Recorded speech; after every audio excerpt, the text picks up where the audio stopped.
I've heard horror described as walking into your room and seeing a tiger on your bed, and terror described as gripping your doorknob and finding the door is now locked. They may be two different emotional responses, but the ones I found can be quite complementary in horror films, such as this one, Other Side of the Box by Alter. It's a YouTube channel that's centered around making short horror films from all across the spectrum, so in over 500 short films they've made, you're bound to find something you like. I was just scrolling through my YouTube recommendations one night, saw this thumbnail, and thought, yeah, this seems like a good idea before I need to go to bed tonight. That aside, this short was a great blend of horror and terror, and I've dallied for enough time, so let's get to the actual subject matter of this video. The short starts with a few seconds of someone driving in a car with a wrapped box, before cutting to a couple, Ben and Rachel, on I believe Christmas night, or some mid to late December night. They have Christmas music playing, and we see a tree later. At least the writers didn't do the cliche thing of setting it during Halloween. The two of them are cooking dinner, and we cut back to the guy driving with the wrapped gift for a second, as if it's important somehow. The two are clearly in a romantic relationship, if not married, and I can't help but feel this calm before the storm type deal. Then there's a knock on the door, and to Ben's surprise, it's his old friend Sean, and Rachel is not exactly happy to see him and hides in the kitchen as Ben goes to greet the man. Some bad blood between her and him, I'm sure. Letting Sean in, he expresses regret over something he did, but Ben waves it off as not being important or serious. And Sean wonders if Rachel is here. And Ben lies, saying that she's at her parents' place, and Sean says, Oh, great. it's all awkward, and Sean looks tense, only relaxing when he learns Rachel isn't here, and Ben is alone before giving him the box. Sean, you...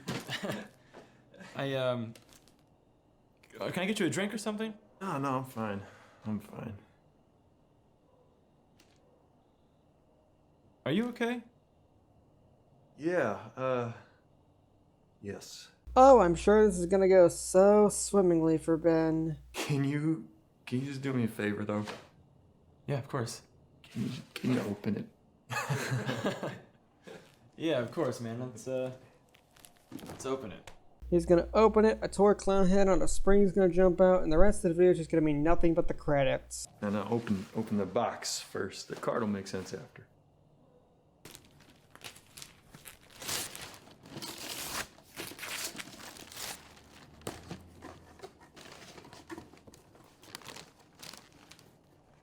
If you hear closely, the box appears to be emitting this sound like wind blowing across an opening, and Sean just abruptly leaves the confused Ben.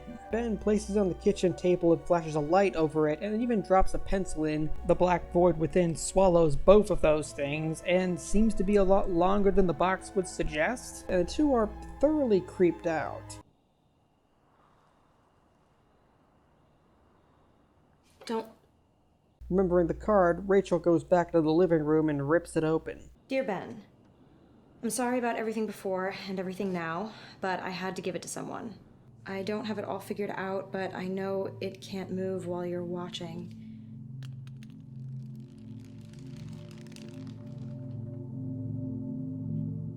Whatever you do, don't take your eyes off of it.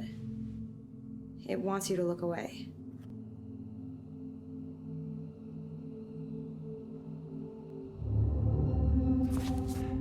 I find something particularly unnerving about an entity that looks human but just isn't.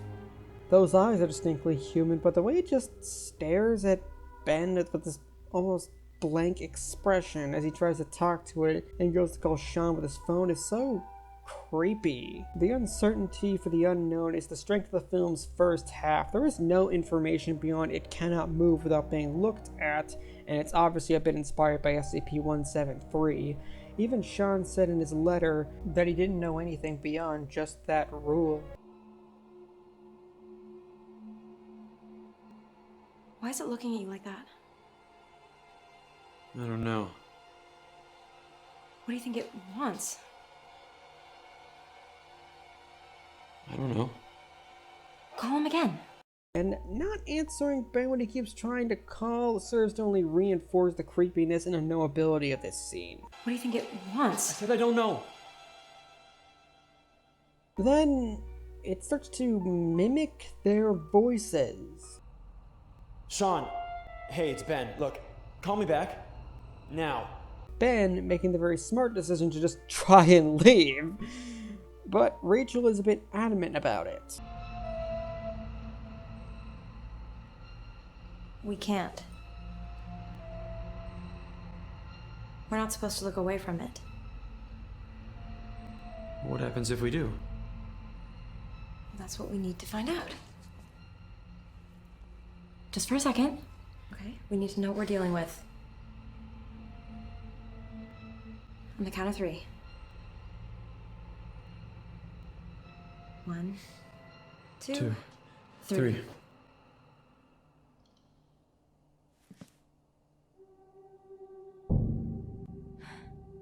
Could have been worse?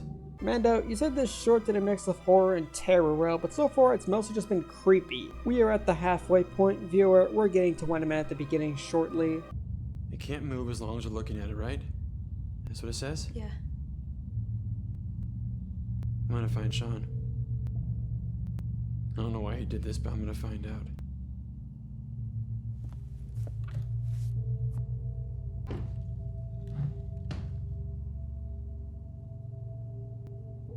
One of us has to stay and watch it. What? No. Don't leave me alone here with this thing. What I find great about this short is the fact that their actions all feel perfectly reasonable and rational. Usually in horror films, the writers have to engineer a bit of stupidity into the situations for things to move forwards, but here, their reactions to this make sense. Ben wants some answers to explain what the heck is even going on here, and Sean isn't answering his phone, so driving to his place is the only recourse he can come up with, and Rachel obviously doesn't want to be left alone with this thing. It's fine, we don't even know what it is, okay? It could be harmless. Is that what you think?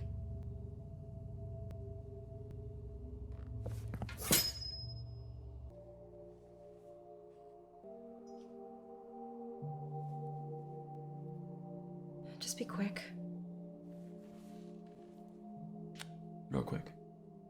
And with that, Ben drives out and attempts calling several more times before actually leaving a message. It told us what you said. I don't know what I could have possibly done. What are you talking about? Sean, why haven't you been answering? What did you just say? Why haven't you been answering the phone? No, you just said it told us what I said. Yeah, it spoke.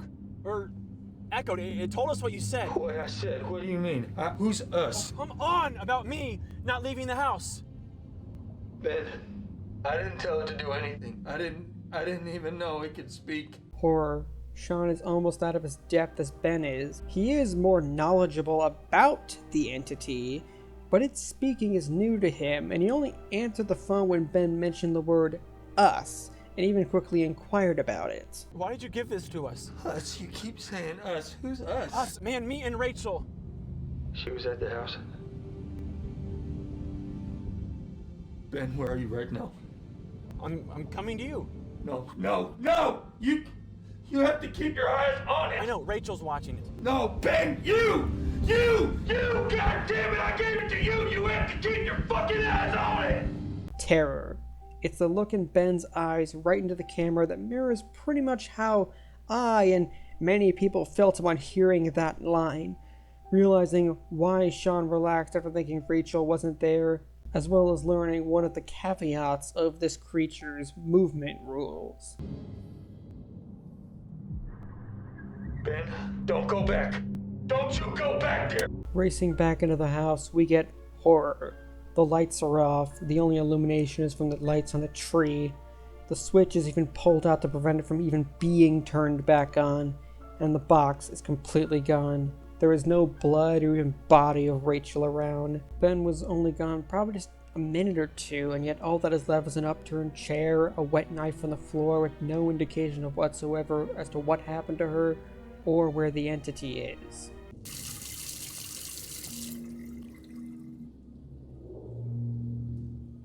And in the basement, because of course it's the basement, there are sounds of running water.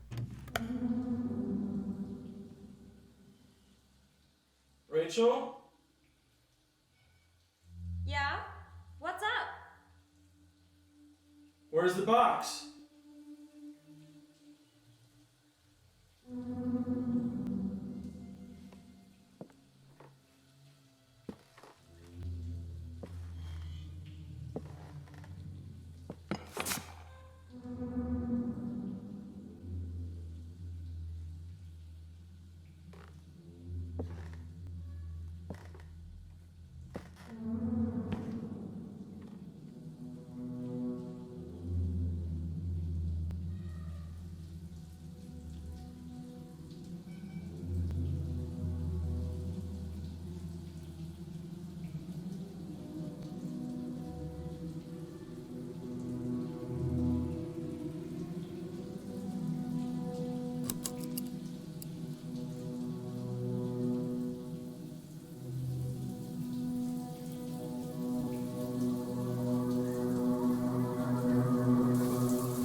see you. I see you.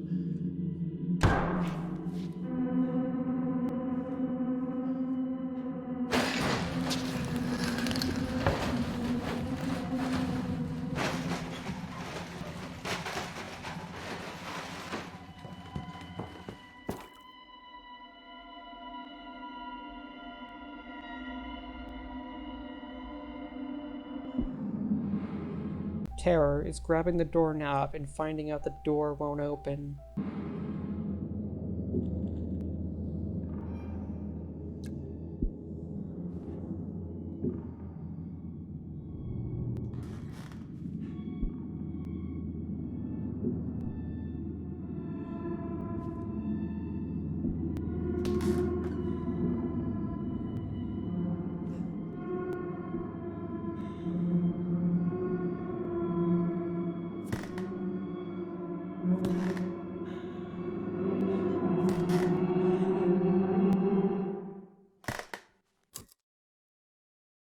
No excessive use of jump scares, no blood or gore, no hideous monsters or attempts to use the uncanny valley effect. Just a mystery I cannot explain even after going at this short with a set square. I cannot do anything but speculate. Whatever the entity is, the box becomes tied to someone when they open it, which I'm pretty sure is why Sean wanted Ben to open it immediately to pass it along. So I guess It Follows is also an inspiration for this short. Sean looked so tired and tense, simply desiring to get rid of the damn box, probably just to get a good night's rest from having dealt with it for so long. Beyond that, I have no idea, and I hope it stays that way. The first half of the short really relies more on the creepiness and mystique of the situation to weird us out and draw in the audience for this slow burn, before horror and terror take center stage in the second half as we witness this entity's intelligence to set up this trap to lower Ben, the only person able to stop it, into a trap. The reveal that there's more than one of them only adds to the oh shit of the situation, as well as the fact that we don't know what it did to Rachel, nor what's going to happen with Ben, leaving anyone who just watched it with little to do but speculate in a futile bid to make sense of anything they just saw. I myself was left sitting there in my bed the night I watched this, wondering why in God's name I ever clicked on that thumbnail, because I was not sleeping for the next 30 minutes.